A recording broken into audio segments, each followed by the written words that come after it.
رب العالمين إنما المؤمنون الذين إذا ذكر الله وجلت قلوبهم আল্লাহ রাব্বুল আলামিন বলছেন সত্যিকারের মুমিন কারা, প্রতিকারের মুমিন কারা, কোন মানুষগুলোকে মুমিন বলা যাবে, কোন মানুষগুলো পৃথিবীর মধ্যে মুমিন, আল্লাহর নিকটে কারা মুমিন, কাকে মুমিন বলা যাবে। আল্লাহ রাব্বুল আলামিন বলেন ইন্নামাল মুমিনুনা আল্লাযীনা ইযা যিকরাল্লাহু ওয়াজিলাত কুলুবুহুম।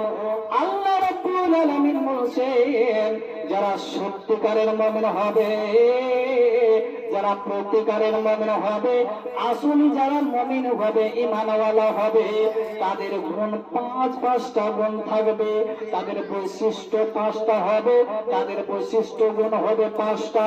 কি পাঁচটা? আল্লাহ বলেন ইন্নামাল মুমিনুনা আল্লাযীনা ইযা যিকরাল্লাহু ওয়াজিলাত কুলুবুহুম।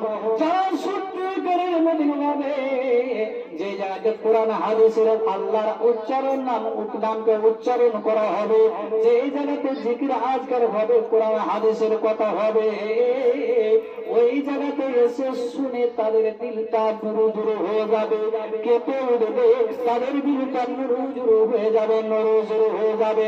আল্লাহ বলছে বান্দারে, যারা সত্যিকারের মুমিন হবে, প্রতিকারের মুমিন হবে, তারা কোরআন হাদিসের আলোচনা শোনার পরে, তাদের আল্লাহর নামগুলো উচ্চারণ করার পরে তাদের দিলটা নুরুজুরু হয়ে যাবে, নুরুজুরু হয়ে যাবে। ওই মুমিনের মধ্যে এটা তাদের গুণ থাকবে। মুমিন যারা হবে তাদের গুণ একটা, যে তাদের দিল নুরুজুরু হয়ে যাবে কোরআন হাদিসের আলোচনা শুনে। দ্বিতীয় নম্বর কি জানেন? আল্লাহ বলছেন ওয়াইযা তুলিআত আলাইহিম আয়াতুহু যাদাতুহুম ঈমানা। আল্লাহ রাব্বুল আলামিন বলেন যারা সত্যিকারের মুমিন হবে, প্রতিকারের মুমিন হবে, দ্বিতীয় নম্বর তাদের বৈশিষ্ট্য গুণ হবে। দ্বিতীয় নম্বর গুণ কি হবে? যে এই জায়গাতে কোরআন হাদিসের আলোচনা হবে, কোরআনের আয়াত আলোচনা হবে, সেইগুলো শোনার পরে তারা ঈমানটা বৃদ্ধি পাবে, ঈমানটা তার তাজা হয়ে যাবে, তাজা হয়ে যাবে। এই পৃথিবীর মানুষ, তুমি চিন্তা করো, চিন্তা ভাবনা করে রাখো, তোমার দিলের মধ্যে একবার হাত রেখে বলো বন্ধুরে, আরে একবার দিলে হাত রেখে বলো, তোমার বয়স হয়ে গেল 50 বছর, 40 বছর বয়স হয়ে গেল, 30 বছর বয়স হয়ে গেল, আগে যেরকম তুমি ঘামুর ছিলে বন্ধু, এতগুলো কোরআন হাদিস আলোচনা শোনার পরে দূর দূরান্ত থেকে ভক্ত আলেমদের মুখ থেকে কোরআন হাদিস আলোচনা শোনার পরও, এতগুলো প্রতি জুমাতে কোরআন হাদিসের আলোচনা শোনার পরে তুমি এক পরিমাণ তোমাদের পরিবর্তন হয়নি। যেই জায়গাতে এতগুলো জায়গা জুলুসে আপনি শুনছেন, যে জায়গাতে গান বাজনার আওয়াজ আসে, সেই জায়গাতে ঝাঁপিয়ে পড়ো। আর এইগুলো যে মানা করেছেন আলেম ওলামারা মানা করে, সেই জায়গা খারাপ জায়গা, গুনার জায়গা, পাপের জায়গা।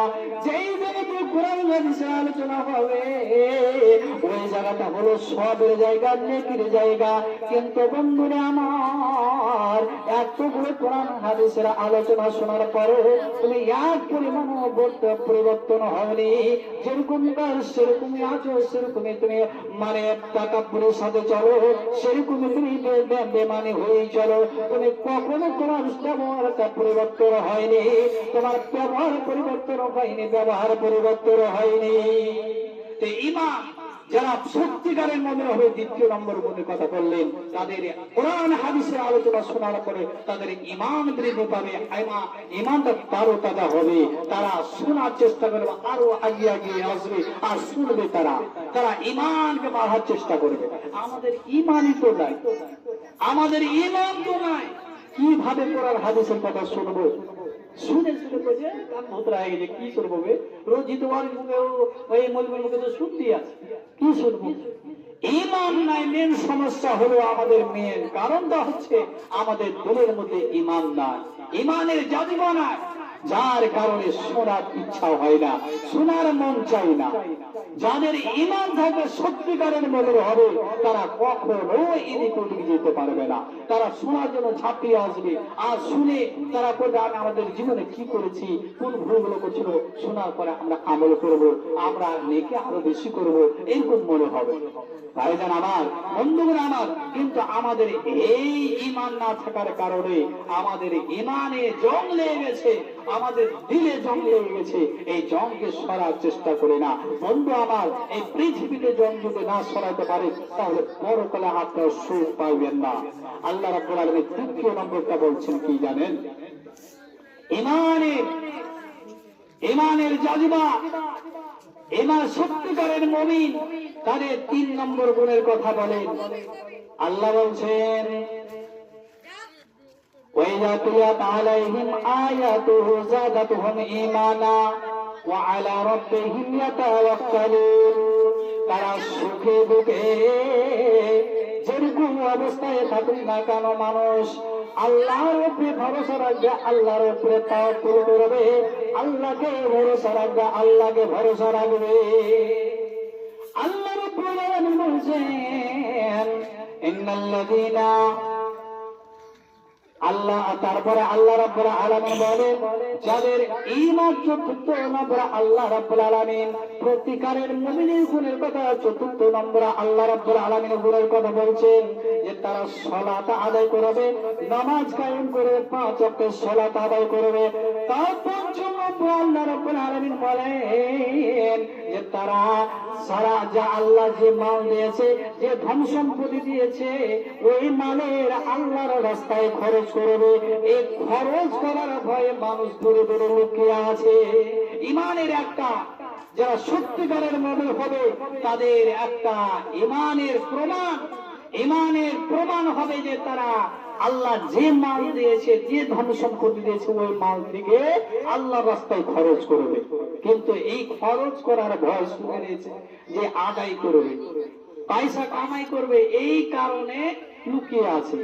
ঈমান যদি মানুষের থাকতো তাহলে এই পয়সার ভয় করতো না, দেওয়ার ভয় করতো না, এসে কমপক্ষে শুনতো। ভাইজান আমার, দুঃখের বিষয়, আল্লাহর ক্ষমতা, আল্লাহর শক্তি, আল্লাহর ক্ষমতা, আল্লাহর শক্তি, আল্লাহর অস্তিত্বের ব্যাপারে আমি আলোচনা করতে যাচ্ছিলাম, কিন্তু মানুষ কেউ আসে না, যার কারণে বলার ইচ্ছা হয় না। কিভাবে বলা যায়, টাইমও বেশি হতে যাচ্ছে। তো মা বোনদের আমি অনুরোধ করব, আমার বাচ্চাদেরকে অনুরোধ করব যে আপনারা জানছেন যে একটা কালেকশন আল জামিয়াতুস সাদিয়া লিল বানাত সোনাপুর হারোয়াডাঙ্গায় একটা মাদ্রাসা। এই মাদ্রাসার কালেকশন মাদ্রাসাটা আপনারা জানছেন, একটা এদেরা চালাতে গেলে কতগুলো খরচ আছে, অনেক খরচ আছে। আমাদের এলাকাতে এগুলোতে চালাই না, যার জন্য আমরা বুঝতে পারি না। কিন্তু একটা এদারা চালাইতে কতগুলো খরচ আছে, যে চালাচ্ছে সে জানছে। তো এতিম ছেলে মেয়েরাকে শিক্ষা অর্জন করার জন্য মাদ্রাসাটা আছে। তো মা বোনদের আমি অনুরোধ করব, আমার ইসলাম দরদি ভাইদেরকে অনুরোধ করব, এই মাদ্রাসার জন্য আপনারা যে যা পারবেন, 100, 200, 500, 1000 যা পারবেন, এই মাদ্রাসার জন্য আপনারা দিয়ে যাবেন। টাকা না আছে আপনার চাল দিয়ে যাবেন, ধান দিয়ে যাবেন, ধান লাখিয়ে দেবেন, মাথায় লাখিয়ে দেবেন। আমি আপনাদের জন্য দোয়া করবো, আল্লাহ রাব্বুল আলামিন যেন আপনাদের এই দানগুলো সাদকায়ে জারিয়া যতদিন পর্যন্ত এই দ্বারা চলবে, আর যতগুলো বাচ্চা শিক্ষা অর্জন করে যাবে, আপনার নেকি আপনার খাতায় পৌঁছতে থাকবে। কেন যে এই 100 টাকার বিনিময়ে আমি 100 টাকা 500 টাকা দিতে ভয় মনে করছি, বরবাদ হবে না।